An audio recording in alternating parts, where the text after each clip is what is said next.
Students, जय Shri Shyam. Shashikant Sharma Sanskrit classes में स्वागत है आपका। ये जो वीडियो है ये क्लास 10th के लिए है और हिंदी सब्जेक्ट के लिए। आपका जो मॉडल पेपर है ये जिसको आप पेपर पैटर्न मान सकते हैं कि 2024 में बोर्ड में किस तरीके से पेपर पैटर्न आएगा, किस तरीके से पेपर आएंगे, कैसे क्वेश्चन आएंगे, उसके बारे में ये वीडियो है। तो इसकी चर्चा करते हैं। तो ये आपका जो परीक्षा पैटर्न है उस पर डिस्कस करते हैं। यह है प्रश्नों के प्रकार, यानी किस तरीके के प्रश्न आएंगे, ये प्रश्नों की संख्या यानी टोटल इस प्रश्नों में कितने प्रश्न आएंगे, इसमें उसका अंक यानी प्रत्येक क्वेश्चन जो है कितने नंबर का है, और लास्ट में है टोटल अंक यानी कुल कितने क्वेश्चन आएंगे, कुल कितने नंबर होंगे, वो सब कुछ इसमें दिया हुआ है। पहला जो है वह है वस्तुनिष्ठ यानी टिक द करेक्ट आएंगे क्वेश्चन। प्रश्न जो इसमें है वो टोटल 12 क्वेश्चन है, 12 क्वेश्चन है टोटल, और प्रत्येक जो क्वेश्चन है वो 1 नंबर का है। तो टोटल मिला के ये 12 नंबर का टॉपिक हो गया टिक द करेक्ट वाले क्वेश्चन। सेकंड है रिक्त स्थान, फिल इन द ब्लैंक्स। ये 6 प्रश्न आएंगे और प्रत्येक प्रश्न 1 नंबर का है और टोटल मिला के ये भी 6 नंबर का टॉपिक हो जाता है। थर्ड है अति लघुतरात्मक प्रश्न, यानी बहुत छोटे जो क्वेश्चन है, मैक्सिमम 1 या 1.5 लाइन का जो क्वेश्चन है, 20 प्रश्न आएंगे इसमें और प्रत्येक प्रश्न 1 नंबर का है और टोटल जो है वो 20 मार्क्स का ये टॉपिक हो जाता है। उसके बाद में है लघुतरात्मक प्रश्न, यानी 2-3 लाइन के जो क्वेश्चन आंसर रहते हैं वो 7 प्रश्न आएंगे और प्रत्येक प्रश्न जो है वो 2 मार्क्स का है। तो टोटल मिला के ये हो गया 14 मार्क्स का टॉपिक। उसके बाद में दीर्घ उत्तरात्मक यानी 5-7 लाइन का जो क्वेश्चन है वो आएंगे, 2 क्वेश्चन आएंगे, प्रत्येक क्वेश्चन 3 नंबर का होगा और ये टोटल हो गया 6 मार्क्स का टॉपिक। उसके बाद में निबंधात्मक प्रश्न आएंगे, 4 क्वेश्चन दिए टोटल, प्रत्येक क्वेश्चन 4 नंबर का है। तो ये टॉपिक जो है वो हो गया 16 मार्क्स का। और निबंधात्मक में एक क्वेश्चन है निबंध, यानी निबंध आपको लिखना पड़ता है। एक ही क्वेश्चन आएगा आपके, 6 नंबरों का ये टॉपिक रहेगा और 6 मार्क्स का हो गया। तो ये टोटल आपके हो गए 80 मार्क्स के। अब इस सब्जेक्ट में आप अच्छे नंबर कैसे ला सकते हैं, किस तरीके से तैयारी करें, तो उसके लिए आपके पास ये जो छोटे क्वेश्चन है ये 38 मार्क्स के हो गए, यानी 1 लाइनर या 2 लाइनर के जो आंसर हैं ये टिक द करेक्ट हो गए, फिल इन द ब्लैंक हो गया और ये 1 या 2 लाइन के आंसर। इतना भी अगर आप अच्छी तरह तैयार करते हैं तो ये 38 मार्क्स का हो गया, यानी 50% जो नंबर है वो इन छोटे क्वेश्चनों के अंदर है। बड़े क्वेश्चन जो है वो इस तरीके से है, ये 2-3 लाइन का है। तो कहने का मतलब ये है कि आपको जो छोटे क्वेश्चन है, जो टिक द करेक्ट है, फिल इन द ब्लैंक है, और जो 2 लाइन तक के जो क्वेश्चन आंसर है उनको अच्छी तरह चैप्टर के बीच में से क्वेश्चन पूछे जाएंगे, उनको उसी तरीके से आपको याद करने हैं। पार्ट के पीछे वाले क्वेश्चन बहुत कम आते हैं एग्जाम में, तो चैप्टर को अच्छी तरह पढ़ें। और ये जो क्वेश्चन है ये जिस बच्चे ने पूरे नंबर लिए वह बच्चा एग्जाम में आराम से टॉप कर सकता है। तो जो कैसे क्वेश्चन आते हैं उसकी चर्चा करते हैं। तो ये आपका पहला क्वेश्चन है, वस्तुनिष्ठ प्रश्न आएंगे इसमें, टोटल 12 क्वेश्चन आएंगे। पहला क्वेश्चन है इसमें पंडिताइन शब्द में प्रत्यय है, यानी शब्द दिया हुआ है पंडिताइन और इसके अंदर आपको पूछा है प्रत्यय, इस शब्द में कौन सा प्रत्यय है। ऑप्शन में दिया है इन प्रत्यय, सेकंड है आइन प्रत्यय, थर्ड है आनी प्रत्यय और फोर्थ है नि प्रत्यय। तो इसका जो राइट आंसर है वो हो जाएगा आइन प्रत्यय, यानी पंडिताइन जो शब्द है पंडित प्लस आइन, तो इसमें आइन प्रत्यय हो गया। सेकंड क्वेश्चन है स्वच्छ शब्द का संधि विच्छेद है, यानी स्वच्छ जो शब्द है उसका संधि विच्छेद पूछा है। ऑप्शन दिया है 100 + 6, सेकंड है 100 + वच्छ, थर्ड है 100 + अच्छ और फोर्थ है सु प्लस अच्छ। तो संधि जो है इसके राइट आंसर हो जाएगी सु प्लस अच्छ। और इसमें यण संधि होती है, नाम आपको नहीं पूछा है, एग्जाम में नाम भी आपको पूछा जा सकता है। थर्ड है भरमर गीत की भाषा है, बुक का क्वेश्चन पूछा आपका भरमर गीत, उसकी भाषा पूछिए। तो भरमर गीत का आपको पता ही है, सूरदास का जो चैप्टर है वो है भरमर गीत। उद्धव को भेजा गया था गोपियों के पास तो संदेश देकर उस गीत को नाम दिया गया है भरमर गीत। तो उसकी भाषा पूछिए। ऑप्शन बता रहा है अवधी, सेकंड संस्कृत, थर्ड उर्दू और फोर्थ है ब्रज भाषा। आप लोग थोड़ा सा ध्यान रखें कि सूरदास से संबंधित जो भी भाषा है या श्री कृष्ण से संबंधित जो भी भाषाएं हैं वो सारी ब्रज भाषा है, श्री कृष्ण के बारे में जिस भाषा में लिखा गया है वो सारी ब्रज भाषा है, और भगवान राम के बारे में लिखा गया है वो है अवधी भाषा। नेक्स्ट है अट नहीं रही, ये कविता थी आपकी, अट नहीं रही है। कविता में किसकी आभा का वर्णन किया गया है? आभा का मतलब सुंदरता, यानी किसकी सुंदरता का वर्णन किया गया है? ऑप्शन में फागुन, सेकंड है श्रावण, थर्ड है चैत्री और फोर्थ है वैशाख। तो इसके अंदर ही फागुन जो मास है जिसका दूसरा नाम है फाल्गुन, उसकी सुंदरता का वर्णन किया गया है कि फाल्गुन मास में बसंत ऋतु होती है तो प्रकृति की जो सुंदरता है वो बहुत अधिक हो जाती है। और ये नेक्स्ट क्वेश्चन है, जयशंकर प्रसाद का जन्म हुआ था। राइटर आपका एक चैप्टर जयशंकर प्रसाद, उसका जन्म पूछा है कि उनका जन्म कहां पर हुआ था। तो ऐसा क्वेश्चन में एग्जाम में आपके एक आएगा, किसी राइटर का जन्म पूछ लिया या कब हुआ था, इस तरीके से पूछ ली। ऑप्शन दिया है कानपुर, सेकंड वाराणसी, थर्ड हरिद्वार और फोर्थ है उज्जैन। इसका जो राइट आंसर है वो है वाराणसी। अगला जो क्वेश्चन आपका, शिव धनुष तोड़ने वाले को परशुराम ने किसके समान अपना शत्रु माना है? यानी भगवान शिव का जिसने धनुष तोड़ा था उसको परशुराम जी जो थे उसने किसके समान अपना शत्रु बताया था? ऑप्शन में दिया है रावण, सेकंड है कंस, तीसरा है सहस्त्रबाहु और चौथा है यम। तो इसका जो राइट आंसर हो जाएगा वो है सहस्त्रबाहु। सहस्त्रबाहु जो था, सहस्त्र मतलब हजारों, बाहु यानी भुजाएं, हजारों भुजाएं थी उसके।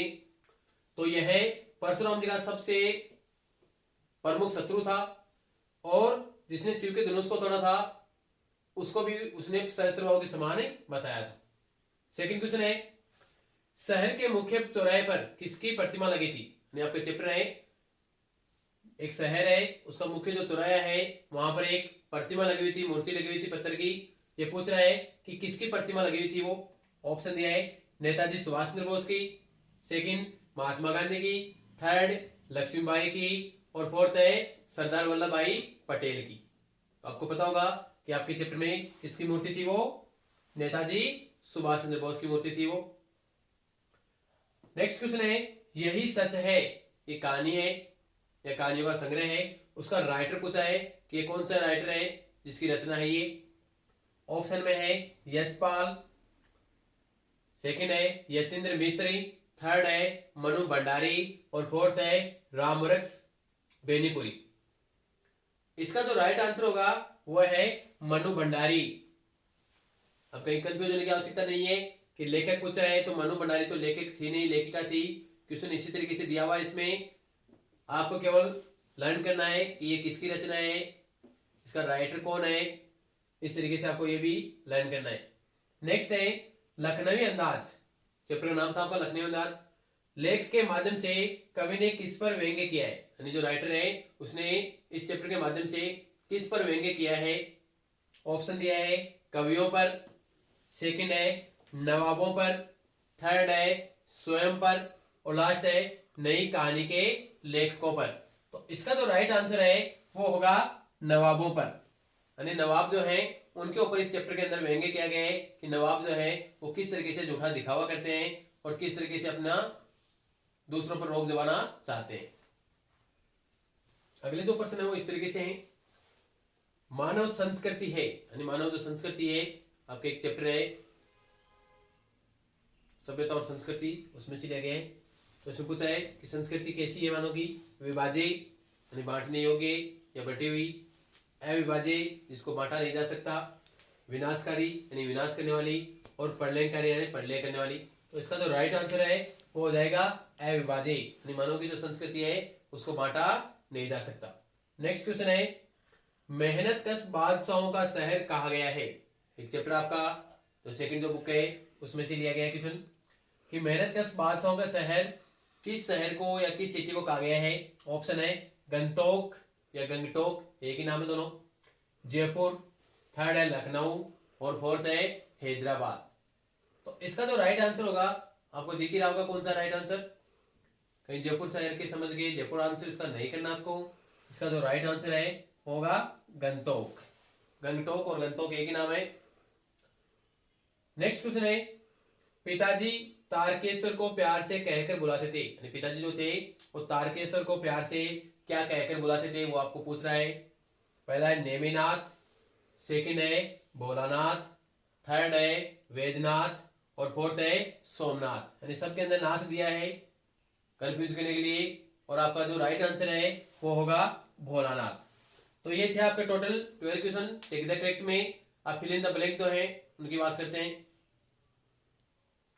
सेकंड क्वेश्चन आपका रिक्त स्थान वाला, ये 6 मार्क्स का है, यानी 6 क्वेश्चन आएंगे एक नंबर के, 6 नंबर का टॉपिक हो जाता है। पहला क्वेश्चन है, जिस क्रिया में 2 क्रम प्रयुक्त होते हैं उसे क्रिया कहते हैं। यानी ऐसी कौन सी क्रिया है जिसके अंदर 2 क्रम होते हैं और 2 क्रम आते हैं, तो उस क्रिया को क्या कहते हैं? राइट आंसर होगा इसका द्विकर्मक। यानी जिस क्रिया में 2 कर्म होंगे उस क्रिया को कहते हैं द्विकर्मक क्रिया, यानी 2 कर्म। सेकंड है, अविकारी शब्द को ही कहते हैं। यानी अविकारी शब्द को क्या कहते हैं, इसका और क्या नाम हो सकता है? तो इसका जो राइट आंसर है वो होगा अव्यय। अव्यय का दूसरा नाम है अविकारी शब्द। थर्ड क्वेश्चन है, समास के दोनों पद समान रूप से प्रधान होते हैं। यानी ऐसा कौन सा समास है जिसमें दोनों पद जो है वो समान होते हैं या इक्वल होते हैं या प्रधान होते हैं? तो इसका जो राइट आंसर हो जाएगा वो हो गया द्वंद्व समास। द्वंद्व समास में दोनों ही पद प्रधान ही होते हैं। नेक्स्ट है, संज्ञा सर्वनाम क्रिया या अव्यय शब्दों के साथ जोड़कर विशेषण बनाए जाते हैं। यानी उनके साथ क्या जुड़ता है और ये विशेषण में चेंज हो जाते हैं। तो इसका राइट आंसर हो जाएगा प्रत्यय। यानी इनके पीछे प्रत्यय जुड़ जाता है और क्या बन जाते हैं, वो विशेषण बन जाते हैं। नेक्स्ट है, संज्ञा के स्थान पर प्रयुक्त होने वाले शब्द कहलाते हैं। तो आप 3rd क्लास से पढ़ रहे हैं कि संज्ञा के स्थान पर प्रयुक्त होने वाले शब्दों को सर्वनाम कहते हैं। क्या कहते हैं? सर्वनाम। नेक्स्ट है, उपसर्ग वे शब्दांश है जो शब्द के में जुड़कर शब्द के अर्थ को बदलते हैं। उपसर्ग की डेफिनेशन पूछिए कि उपसर्ग जो है वो शब्द के आरंभ, प्रारंभ भी लिख सकते हो आप, इसको आरंभ भी लिख सकते हो, प्रारंभ या फिर आरंभ, यानी उसके प्रारंभ में जुड़कर ये शब्द के अर्थ को ही बदल देते हैं। तो ये थे आपके फिल इन द ब्लैंक के रूप में क्वेश्चन है। इसके आगे जो क्वेश्चन है वो किस तरीके से क्वेश्चन है मैं थोड़ा सा बता देता हूँ ओवरऑल आपको, क्योंकि बड़े क्वेश्चन है उनको बोर्ड पे लिखना पॉसिबल नहीं है। इसके बाद में आपका आएगा अपठित गद्यांश, और वो है आपके 6 मार्क्स का 6 नंबर का टॉपिक है। अपठित गद्यांश आएगा, 6 क्वेश्चन आएंगे उसके अंदर। तो पैराग्राफ से देखकर आपको उनके आंसर लिखने हैं। इसमें एक क्वेश्चन जो है शीर्षक से संबंधित है, बाकी पैराग्राफ में आपको मिल जाएंगे। नेक्स्ट जो क्वेश्चन है वो है अपठित पद्यांश, यानी अपठित पद्यांश आएगा और उसके अंदर भी 6 क्वेश्चन है। इसमें भी एक क्वेश्चन आपका गद्यांश से संबंधित रहता है, तो पैराग्राफ को पढ़कर आप उसका आंसर ही दे सकते हैं। उसके बाद में जो अति लघुतरात्मक जो क्वेश्चन है बुक के, वो क्वेश्चन आपके आएंगे। इनके अंदर एक मुहावरा आएगा जिसका आपको वाक्य में प्रयोग करना आ सकता है एग्जाम में। उसके बाद में आपकी जो बुक है उससे संबंधित एक पैराग्राफ आएगा गद्यांश का, 4 क्वेश्चन आएंगे उसमें भी, और ये भी 4 नंबर का टॉपिक है। उसके बाद में इसमें अथवा में क्वेश्चन आता है, 2 में से कोई सा भी एक कर सकते हो आप। पद्यांश आएगा बुक का ही, उसमें भी 4 क्वेश्चन आएंगे, तो पद्यांश को देखकर उनमें से आंसर लिखना आपको। उसके बाद में बुक के छोटे थोड़े से बड़े क्वेश्चन आएंगे, 3 नंबर के 2 क्वेश्चन आएंगे। उसके बाद में एक आपके कवि का परिचय आएगा, 4 नंबर का टॉपिक ये है। उसके बाद में एक बड़ा क्वेश्चन आपका वो भी 4 नंबर का है। और उसके बाद में निबंध आपके 4 ऑप्शन है, 4 में से कोई एक निबंध आपको लिखना पड़ता है लगभग 300 शब्दों में, यानी लगभग 2.5-3 पेज का आपको लिखना पड़ेगा। और पूरा इसके अंदर आपको जो प्रस्तावना वगैरह है, जो संकेत बिंदु है, उनके आधार पर इसको लिखना है।